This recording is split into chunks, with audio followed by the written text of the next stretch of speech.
we can get the conversation started. And I'm realizing as I turn that I'm not always speaking directly into this, so I'll work on that.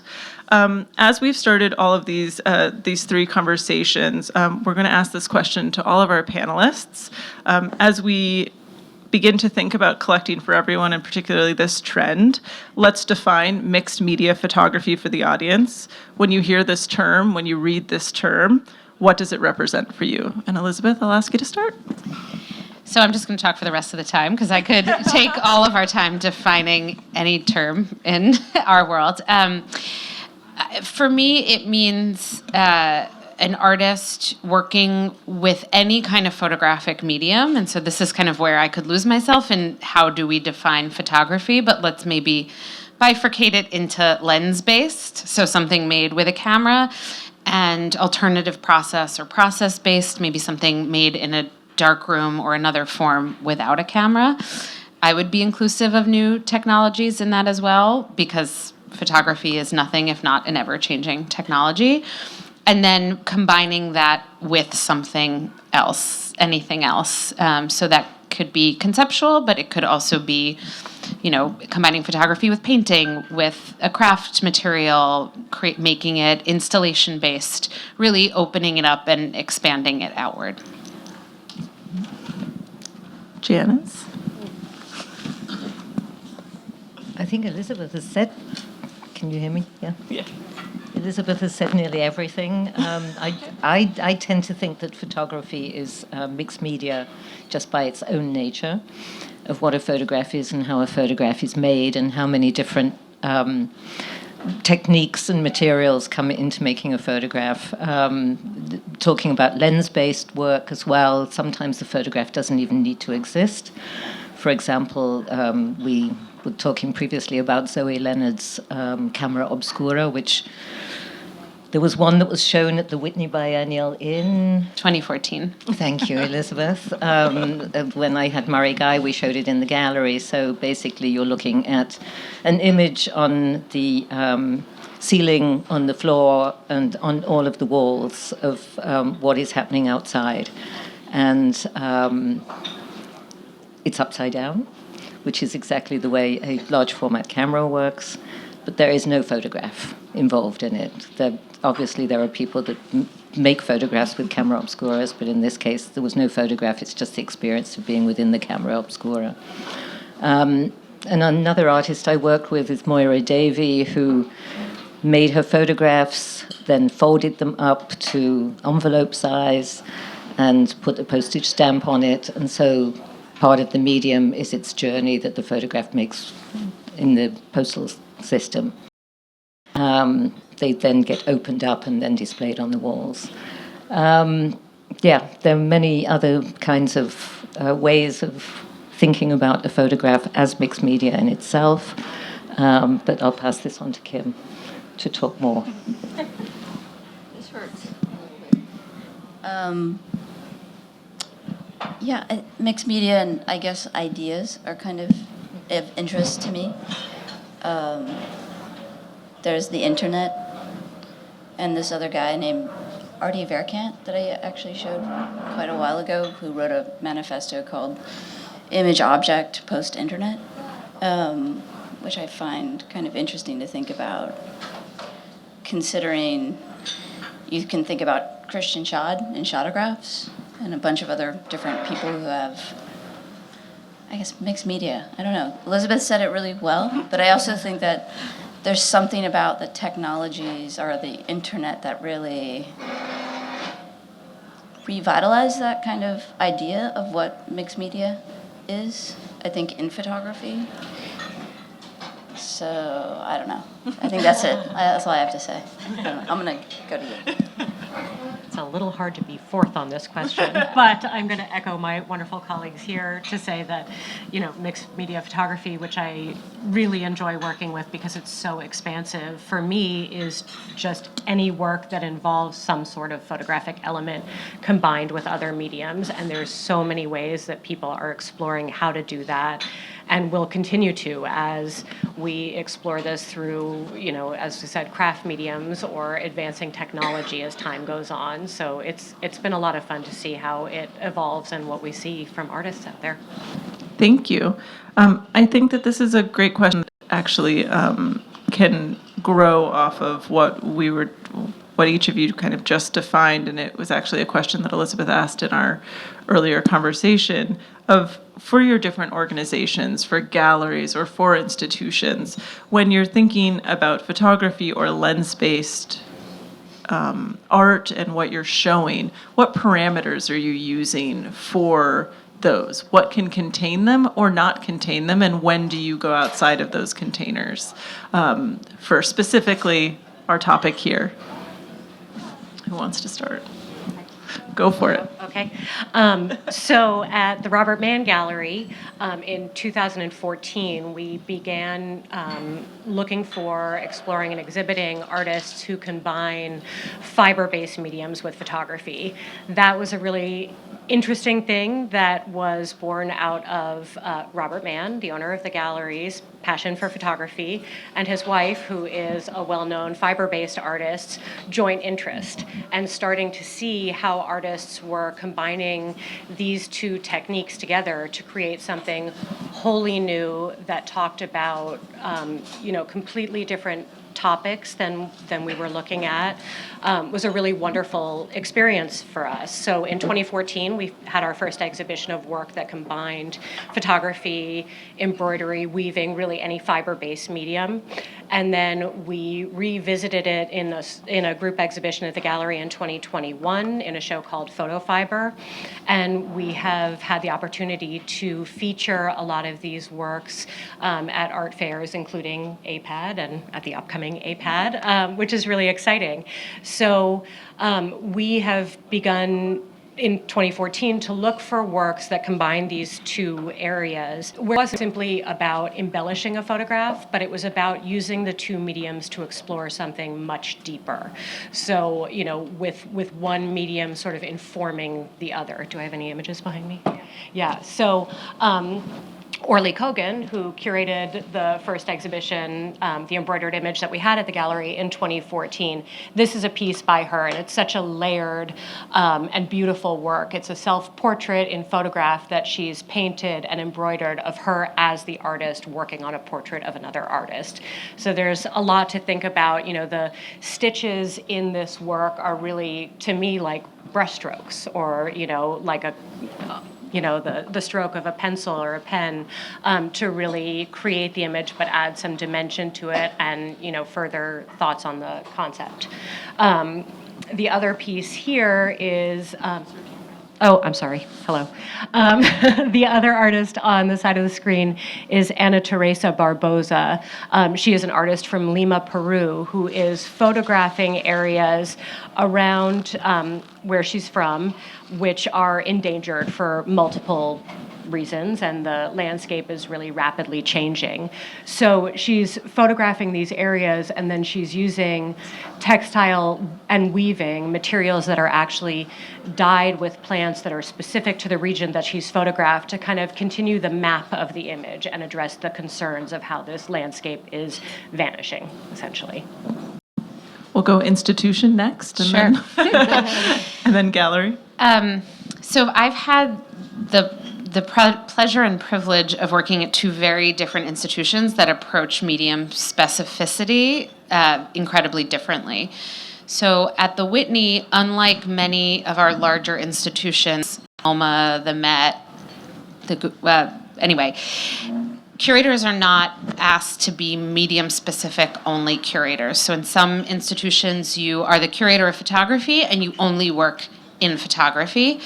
That wasn't true at the Whitney, but I did work with our photography acquisition committee, which is very pertinent to our conversation here today. And that was an avenue in which I had the, again, privilege of helping to build the Whitney's collection, but also to do our work that in exhibition was much more freer and less defined and didn't need to contend with these questions of what is or is not something or something else. In that space, I really had to contend with it. And we were able to really, over time, expand the committee's understanding of what could be considered photography and why we were challenging the boundaries. So I think I brought a couple of examples from that experience, including Ebony G. Patterson on the left. Well, on the right is Marlo Pasquale. That was a much earlier acquisition. As you can see, it was made in 2011. And this was a moment in which a lot of contemporary artists using image making were combining it with sculpture. I think there was even a show at one of the major galleries about photo sculpture. It was a kind of burgeoning trend in the 20-teens. In this case, Marlo didn't use the camera at all. These are all found images, but she was really grouped in with a community of artists who were engaging with the idea of the image. So this, for me, was just as much photography as somebody creating a new image. And she was always intersecting the photographs with found objects. On the left is Ebony G. Patterson, which is a terrible image and a terrible scale, and I'm sorry you're not seeing the exuberance of this work in any way. But this is a very large work, and as you can see, it's a collage. So it has laser prints, it has photographs that Ebony made, photographs that she found, but also many other media, maybe a very classic example of a mixed media work. And explaining to our committee why it was important to bring this in and why actually it was important to bring this in through the photography committee and not through print and drawing or painting and sculpture, two other acquisition committees that just as well could have considered this work, was a lot of the challenge in that environment. And then to try to cap this off and turn it over to Kim and Janice, at ICP, where photography is in our name and in our founding ethos, the considerations are very different. I just today was listening to a scholar who's writing a history of the institution talk about its founding in 1974 by Cornell Kappa, who was himself a photojournalist, but also the brother of the much more well-known photojournalist Robert Kappa. And the institution was really founded for and by many reasons, and it's become almost a Talmudic debate at this point. But one of the core central reasons was to support and promote the idea of concerned photography, a kind of documentary practice, a kind of photojournalistic practice that was engaging with issues of the world in real time and sharing them with other places. I think now we know we live in that soup. It's happening all around us. It's happening in our pockets. It's happening on our screens. But in 1974, there were real reasons to promote that. And so now I'm in an environment where the boundary of photography is very clear, but what makes a picture concerned and what makes it photography are the questions to probe. And so, as you can see here, the show that's on view, one of our three shows on view right now that I co-curated to Conjure, is a group show of 7 artists, many of whom are really expanding what photography can be, including Keisha Scarville, who Janice and Kim will hopefully expand on more, but who has recently been printing on fabric, in the prior image, including a sculpture using bones that her mother had made soup with. And all of these practices are very committed to image making. They're very committed to engaging with the world of images, with the history of photography, but bringing in other medias to create different sensorial experiences for the viewer to engage our emotive capabilities in a different way than photography alone is capable of. I think the second show ever at ICP was a hologram show. Third. I'm glad we have the historian here. I think that's promising, right? So I think that photography is always looking at itself and how it's defined. Although I shouldn't say it is, but the audience sometimes is so, I think, calcified as to what a photo is, which is why it's so refreshing when you get to work with artists that break that mold or that want to continue breaking that mold, even though it's been doing this, or there have been artists that have been doing this since the beginning of the medium. but yes, to ICP. And But how do you all for yourselves define what is something you can show and not show? I think you don't do that. That's the freedom you have. Yeah. I think it's dangerous to do something like that because it's a really young medium. I always say this. It's 200 years. I mean, and also I always say this as well. I keep saying this. We can go to those first photographs that were ever made.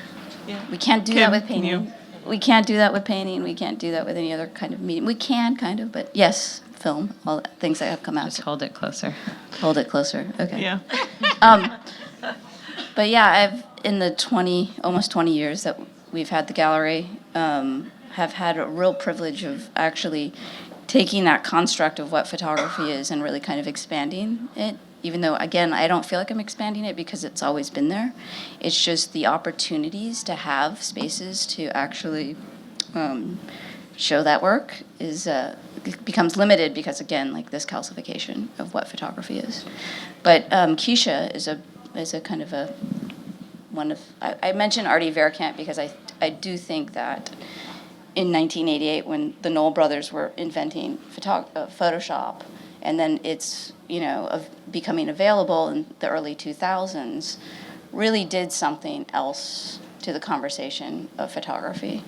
It provided another opportunity outside of like this mixed media, or it added to mixed media in some way. I mean, I think sterile. that's a great segue to talk about a little bit of like the historic elements of photography that can feed into this, and when these kind of big changes were made, and how different artists have experimented with new mediums and the materiality of photography. Because so much in what we're doing in this conversation is, right, introducing different ways of looking at photography and collecting photography. And so what are some of the maybe historic moments where a photographer did one of these changes or started working with a new materiality or a new fabrication, or even with a collaborator that could show a different kind of side of these experimentations? Is that for me? If you'd like it to be. Well, I think that like there's not a history because again it's so young, and so we actually get to participate in a really radical way in the medium, in the conversation. So I guess the 200 years. I mean, the trees are like older. You know what I mean? Like there are things that are so much older than photography, which is why I'm so excited about it. I think artists are excited about it as well because of that. But I think the other point that's important to make in any of these conversations, whether we're talking about it being mixed media because of the introduction of a new technology or in a more classic idea of it, all of this exists from the beginning. Maybe this will be relatable to some of you, but I have an addiction to live auctioneers. I don't buy things a lot, but I scroll it a lot instead of Instagram. Yeah. And I saw a sailor's valentine the other day, which is a vernacular craft form, often from the American South, from coastal regions. They're collages made with shells. You've probably seen them, even if you don't know what they're called. And I saw one, it sort of was like a heart shape. It opened almost like a book with a hinge. And there's a photograph inset into it. This is there from the very beginning. People not necessarily thinking that a photograph has to exist by itself on its own terms, but that it can be combined with other forms of expression. And that type of mixed media, if we're going to call it that, in terms of bringing photography into other pieces, is one of the reasons that photography can feel so personal, right? It's one of the few art forms you can wear. You put it in a locket, right?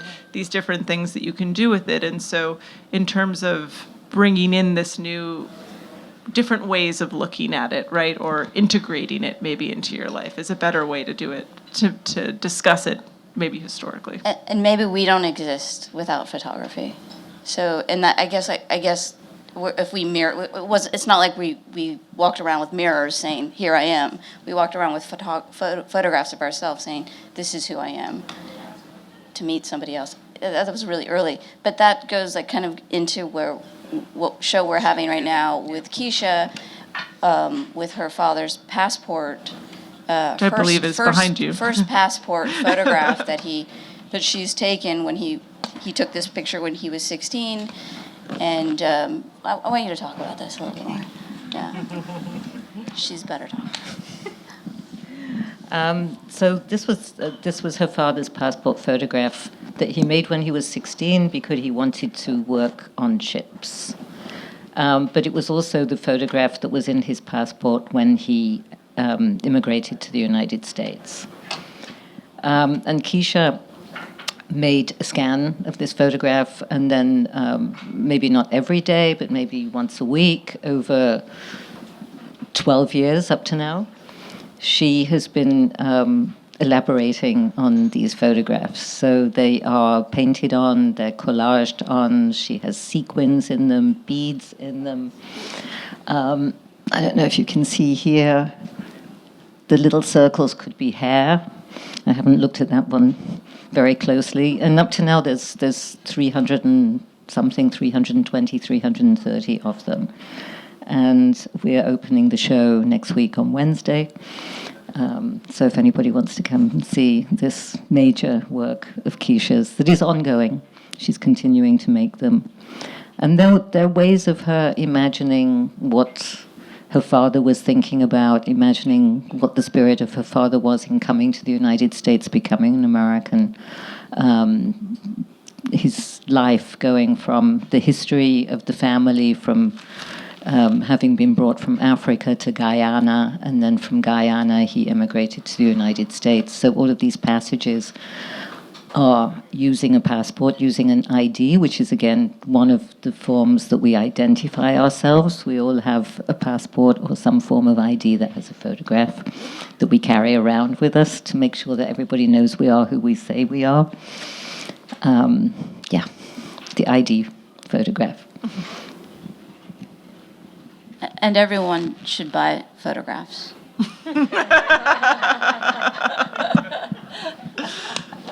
Thank you. Agreed.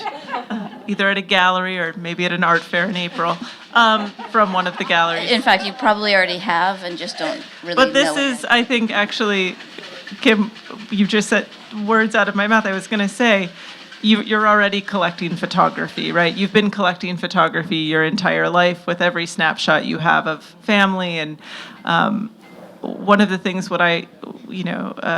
Elisabeth, when you just said, we're talking about the Sailor's Valentine, you think about when you get mad at somebody and you draw devil ears or something like, right? These are all artist interventions into photography. And so what are the motivations for artists to be doing this, right? What are they bringing into it? Why is Keisha working in these with physical elements versus Photoshop? She could be changing her father's face numerous times with deep fake technology and making all these different things. So how are bringing in these different materialities being used by artists? And Janice, I know you just spoke, but this question is for you. As an artist, we spoke a little bit about when you started adding color and different things. What can be the motivation for using a physical element to intervene if we're talking about mixed media photography in the most basic sense of two materials? Well, in my case, it was very much having an activity that went beyond the darkroom, beyond the taking of the photograph and the developing of the photograph, but then to have something there that could have something added to it. And so a little bit in the way I started coloring my photographs, it was a kind of like, paint by numbers, that the colors were there and I could color the photographs. And then it... Okay, so the pair of photographs you see up there on the left, I actually colored the black and white photographs that were on the wall behind me instead of coloring the real life me, even though that's a photograph. But yeah, being able to touch the photograph and work with it. And collage, I think, is like the main form of mixed media within the conversation that we're having. I think the collage has been, over the years, one of the biggest ways of manipulating a photograph. And interestingly enough, it has been something that many, many women have used as a medium, more than men. Comes maybe from keeping scrapbooks, collecting images, recipes, sewing patterns, knitting patterns, this kind of thing. But also political statements. I mean, we think of Hannah Hirsch in the first place. But for example, there's Justine Kurland, if you want to pull up something there. Yep. One of the collages from a series she calls Scum Manifesto, so the Society for Cutting Up Men's Books. It having been pointed out that her magnificent collection of photo books were almost exclusively white male photographers, and thinking about what she could do about that by making space on her bookshelves, and space in her head was to cut them up and make collages out of them. And I just bought one of those. They're gorgeous. Yeah. And then she stopped using her own books. Then she started gathering books that people gave her, or she published a book of her work and then traded her books for books. And so in this case, this collage, which also contains razor blades, was made from one particular book, many copies of the same book of nudes, and people can guess who that book was by. She doesn't use the name of the photographers in the titles of her work. You have to recognize it. But we didn't even touch on this before in any of our conversations, but I think what you just said about collage and women and scrapbooking, so many of what we think of in, again, the small term of mixed media photography that we can cover tonight, right? Not the huge thing that could take hours and days and years, is how much of mixed media photography and these interventions are historically women's work elements, such as fiber-based. And I'm thinking of, that's immediately what I thought of. So I'm assuming you're going to Spandita Malik's Yeah. wonderful work here. Spandita Malik is an incredible young artist that I'm excited to say we are going to start representing. And this is a really wonderful example of how these two mediums are combined in collaboration to say something much greater about what's going on, as the sum of the two parts. So the photograph is taken by the artist. She works with nonprofit organizations in different regions of India, photographing women who are survivors of gender-based violence. She then prints the photograph on khadi fabric, which is specific to the region. The khadi fabric is different in each region of India, as I understand. And the type of embroidery that's used in each region is very specific. She provides that image printed on fabric to the woman who's in the portrait. The woman then has the opportunity to embroider the image to have complete empowerment and control over how she wants to be seen. And this is a pretty extraordinary concept. It's very empowering for that woman who is in a very difficult situation. Many of the nonprofits that Malik works with are specifically about teaching women the techniques of embroidery so that they can gain financial independence by doing this work. These collaborations are extraordinary. They take a very long time, and it's the dialogue between artist and sitter that really makes that final work so spectacular. Can I jump in there for a second? Please. I think what I'm thinking about all of you and why you might be here and what you want to get out of this. And, a question that many of us are probably often asked is why do we choose one artist over another? And I think something to really point out from all of the examples that they all just gave is that the form followed the concept, that there was a reason, a conceptual intention behind the work that led the artist to using this form. So Justine's work and Spandita's work look totally different, and yet they come out of a really similar place, and they've just found different materials and a different final aesthetic to realize their vision. And so one of the things that I use is I'm not actively asking myself this question, but are these materials necessary? Do they say something more? Do they build on what I'm seeing and what I'm feeling? Or do they feel superfluous? Do they feel unnecessary? That could be okay. Aesthetics and pleasure and beauty are completely okay, especially when building a personal collection. But always asking this deeper question of why the artist has chosen to work in a certain way is one of the, I think, kind of guidelines that guides the work that I do. Just to go back to some textiles, I think we have a Versailles tapestry. We did a show, I believe, in 2000. Gosh, I'm sorry, guys. Maybe it was 15 or something like that. These are tapestries that Versailles, who's like one of the fathers of photography, he started a series called Graffiti in 1929, and then had a show at MoMA in 1968. The same year he had that show. It's like I think one of the first graffiti shows as well, which is kind of interesting. That telling of graffiti through, again, photography, I found kind of fascinating. That also led him to his relationship with Picasso, and Picasso also told him, or assigned him, the photographer of all of his sculptures, right? And if you went to that show, there was a room of just those photographs by Versailles, which I mean, it was the way he kind of took those photographs that, I guess, led to that relationship that also led to the relationship of these tapestries that he ended up doing by one of the preeminent tapestry makers of our time, Yvette Coquille-Prince, who did all the tapestries for Picasso and Max Ernst. Anyway, this is one of what I researched this show. It took me about 7 years, about a dozen or so tapestries that he was able to make in his life. It was the first one that he made in actually it was the second one. This is the blue one, right? Mm-hmm. The first one looked a little bit more like a cyanotype.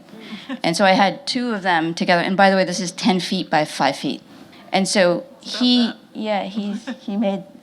made these based off of a collage he made from several different pieces that he created from the series of Graffiti. And that collage he made was about 30 by 40 inches. And in 2004, it went to auction, and the result was the highest auction result by any Versailles to date. And that wasn't the intended use of that. This was. So, and then this kind of got lost somewhere in his friend who gave him money or helped him produce these had this in his house, and then he passed away, and then I found it, and I brought the two together because there was only one in the United States prior to. But this is another technology, the loom.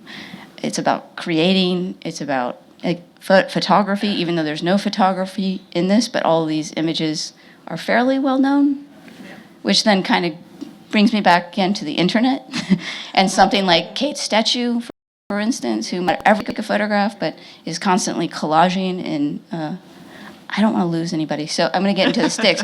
But just to say that there's this history and this conversation from the very short history of photography, I think is super exciting.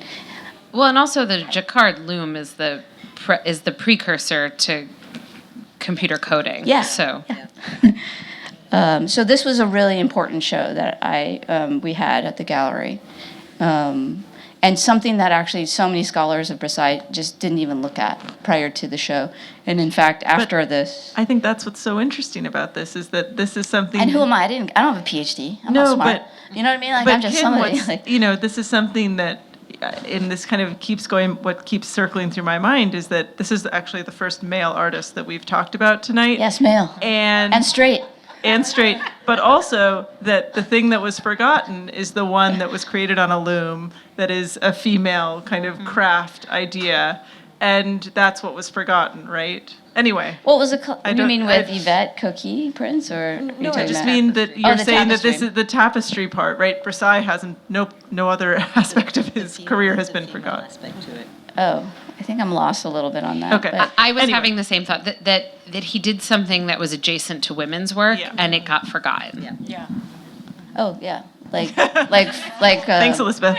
Like, thank you for that. Yeah. Sorry. No. I'm the interpreter. Yeah. No, I totally this get that. is- I totally get that. Yeah. And maybe that's why I was able to, again, like, we're talking about these. Yeah, but these things. I think it's really, yes, I am being told that we're running out of Okay, time, sorry, and this yeah. is an incredible panel that we've been able to bring together, so I want to make sure that we have time to get to your questions if you have them. We will have a microphone coming around, so if you can raise your hand, and we will come around.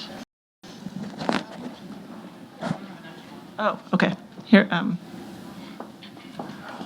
okay.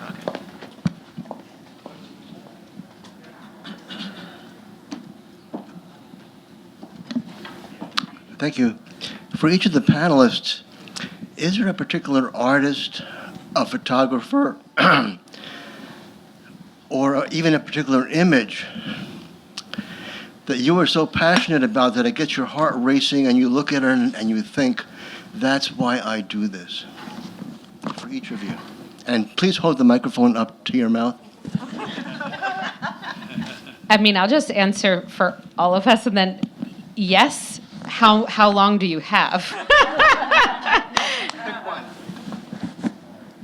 Let's each pick one, and you have 5 seconds. Go. Any one of Zoe Leonard's analogs. Can we repeat the question one more time? Sorry. What gets your heart racing? Oh, okay. One word.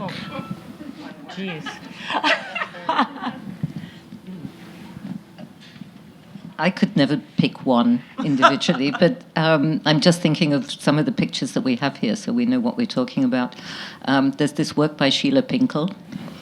One really has to see in real life. This is a photograph that is taken not taken, because it's not made with a camera. This is actually very large too. This is 9 feet wide, and the height is the width of a roll of photo paper. She folded and crumpled up the paper and then put an oblique light onto it very briefly, and then developed. So this is actually a photograph of itself.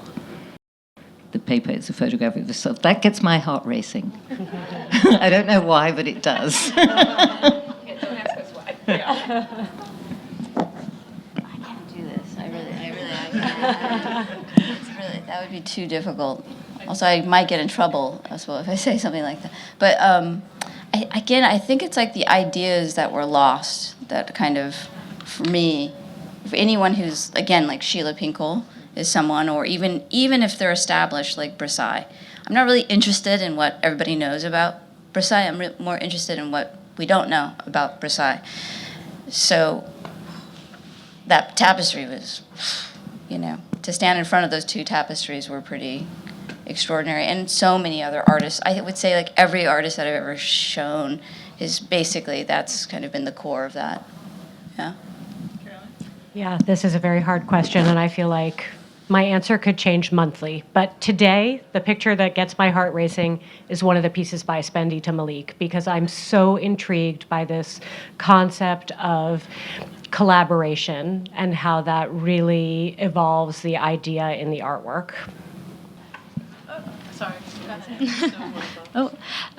Thank you all so much for speaking. It's really interesting to hear you. My question is about the dissemination of images through social media. I'm wondering how that affects the work that you do, essentially, like through Instagram and X and Pinterest and things like that. How does that affect your work and also the way that you work as well? I don't know. I used to work at Magnum Photos, and that's all I did before, like, Instagram and Tumblr I'm sure there were a few other things like social media. I've never been on Facebook or any of that other stuff, but Friendster, I think it was. I think I did Friendster once. So, MySpace, yeah. So We're aging ourselves. Yeah, I was like 87 or 88. I was pretty young then, and we were just.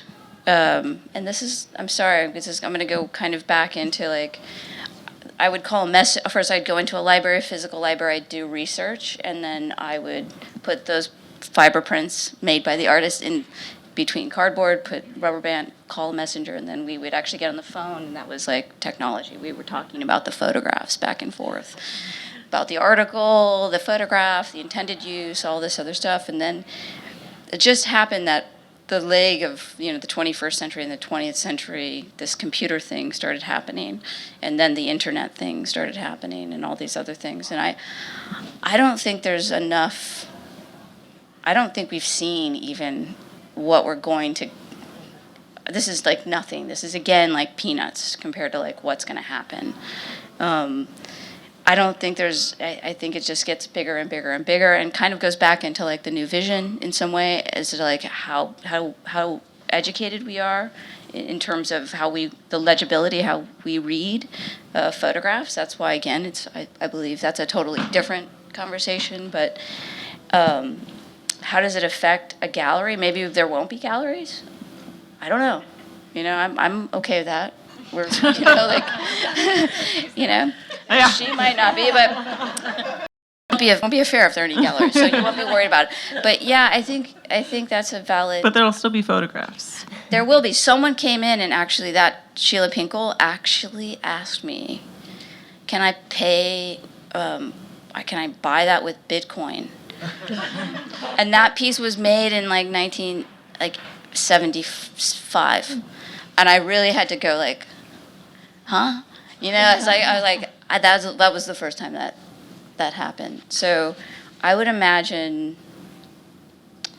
it's a tough one, but I think it's going to happen really soon. But there's also, in terms of the dissemination of images and how people are interacting with photography, and I think especially what we're, again, in the small sense that we can talk about it today, it is so hard to understand the depth of some of these objects. And I think that's something that they were really trying to articulate when some of these images, you can't see that this is gold thread. You can't see that in the Anna Teresa Barbosa, there are valleys with every different stitch. There's another artist that was at the AIPAD show this year in 2024, Diane Meyer, who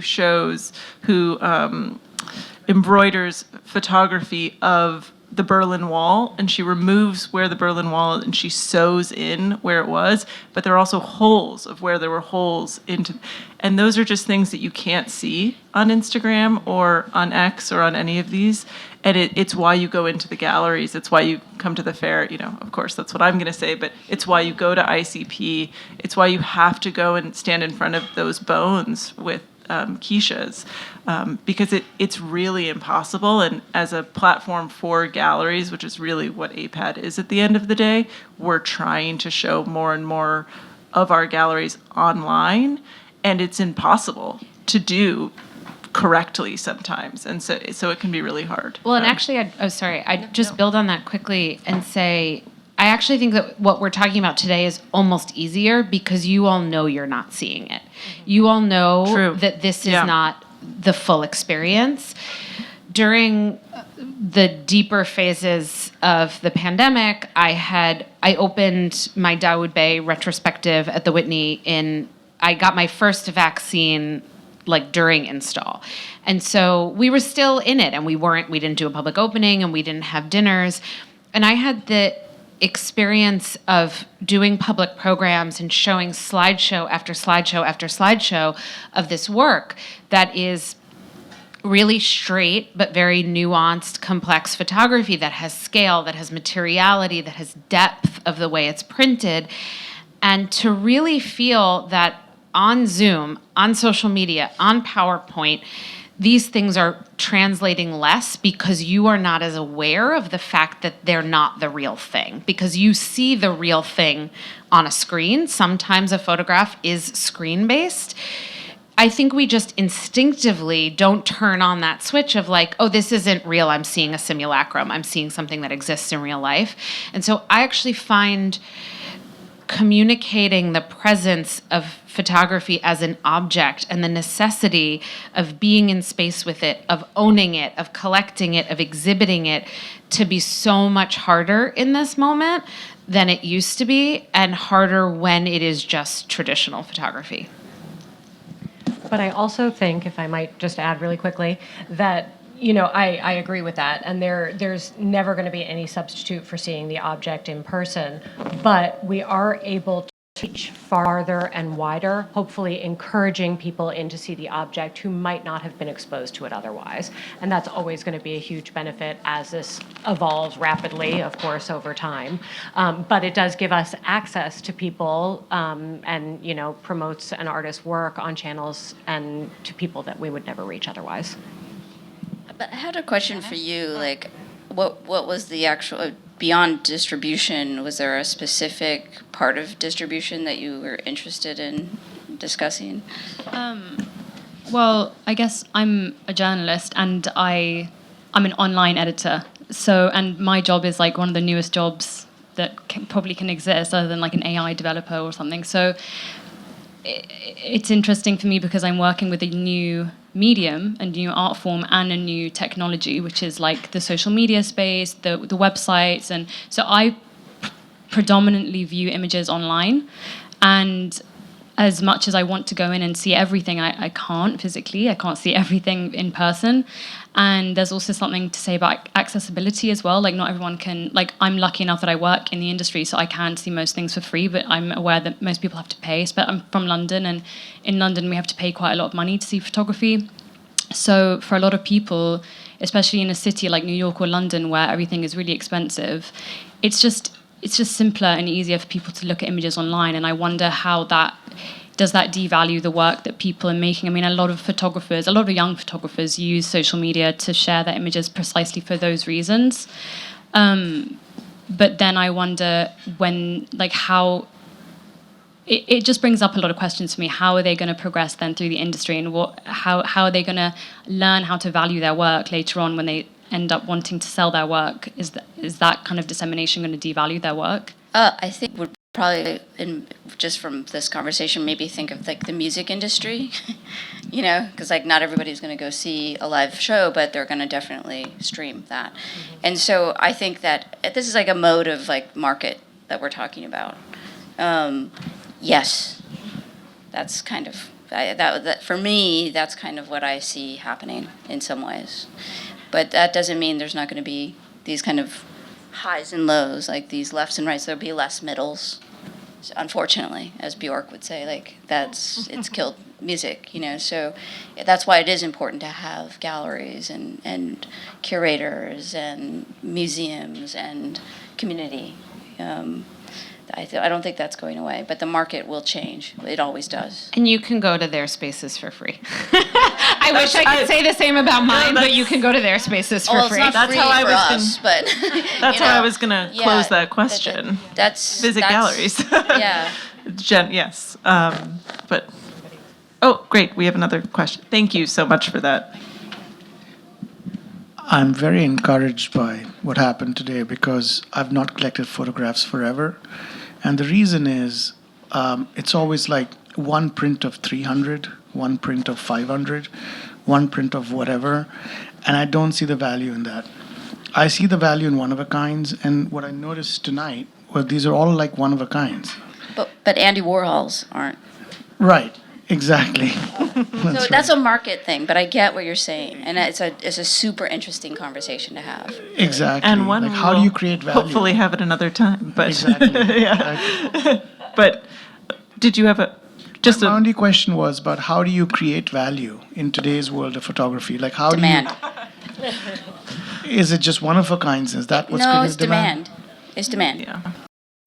And those editions often have high demand, and I think that editioning and the value in all of those different pieces are a very big conversation. Obviously, we're trying to have many tonight, and we've, I think, succeeded at the one. But I think it's a point, and it's certainly one of the reasons that mixed media photography has become a bit of a trend now is for exactly that reason and for the proliferation. But again, we have 2 minutes left, so I a conversation for another night. I do think it's the dealer to have these conversations with the person who's collecting. And so that's what I mean by there's still a viable space. If I wasn't in a gallery, I'd be on the phone with you. You know what I mean? So it really is this kind of a human connection that ends up like, and we discussed this prior to, I don't think that something being unique makes it, that's not the market. That doesn't mean that it should be, if someone wants to buy something, I'm going to sell it to them. Okay? And here's not anything, but yeah. So I have a question. There was a show at ICP, and Kim, you had more artists in that show than anyone, and it was called either "What is a Photograph" or "This is Not a Photograph." What is a photograph? What is a photograph? Yeah, which was in the early 2000s. Yes. And I'm just wondering, given the subject we're talking about, how would you? Is there a difference between the kinds of work that was in that show and today, looking at what is a photograph?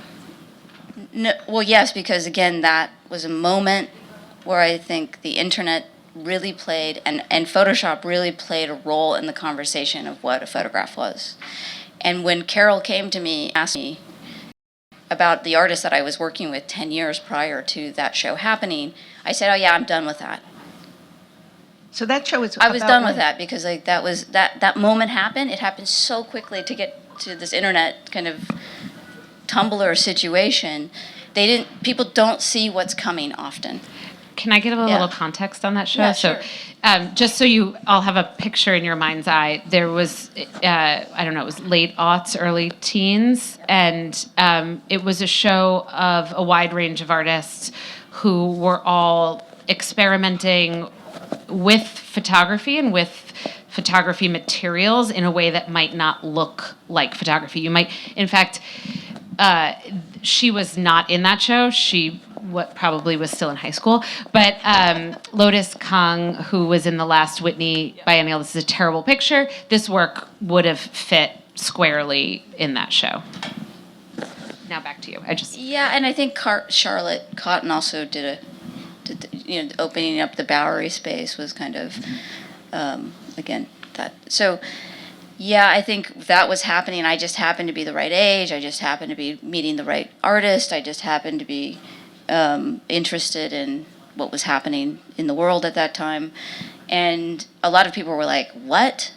I'm not going to buy this. This is not a photograph. This is not even a C print. It's a pigment print or a glissé or whatever they were calling it at the time. Like, we won't buy that because it's not a chromogenic print, even though the archivists are saying this is a much more stable process.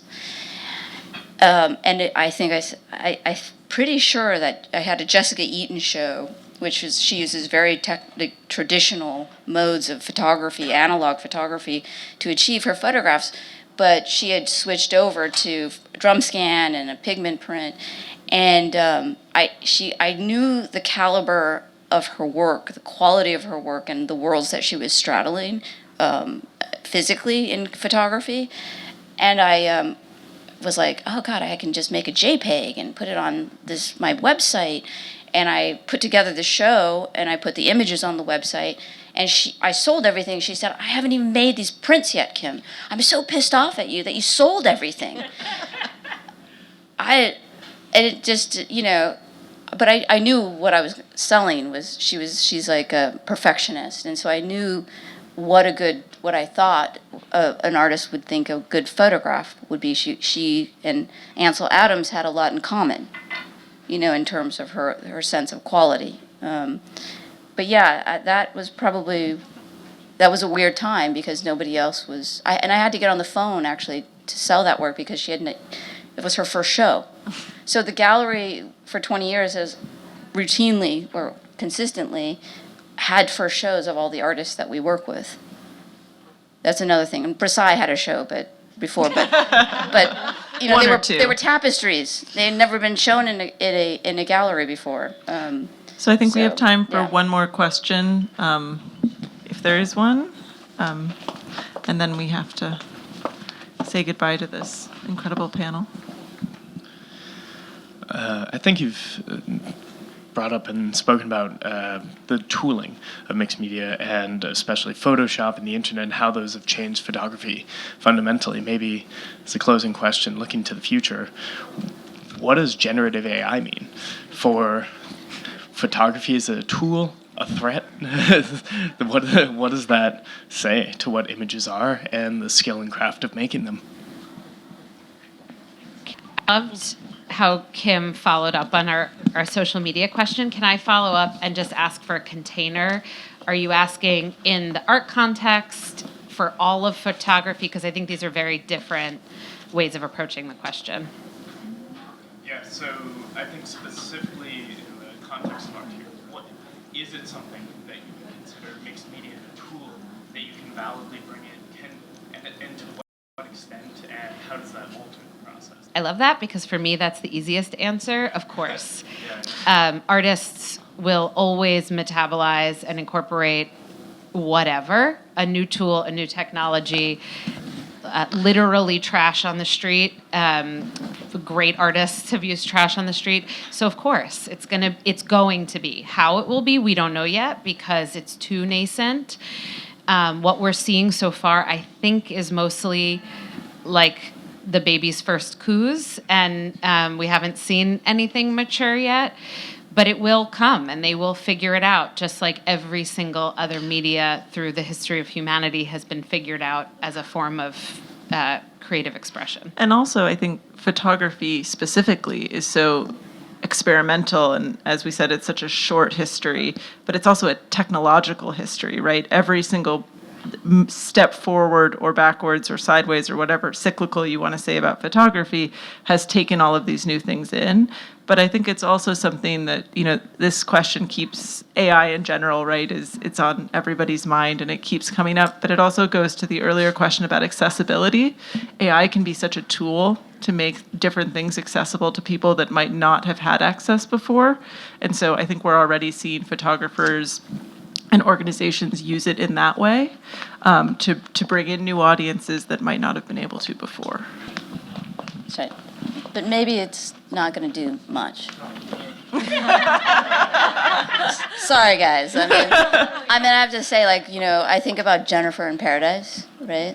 I think about Niepce. I don't know. I think at some point there's these generations, first generation, second generation. I'll go back to again.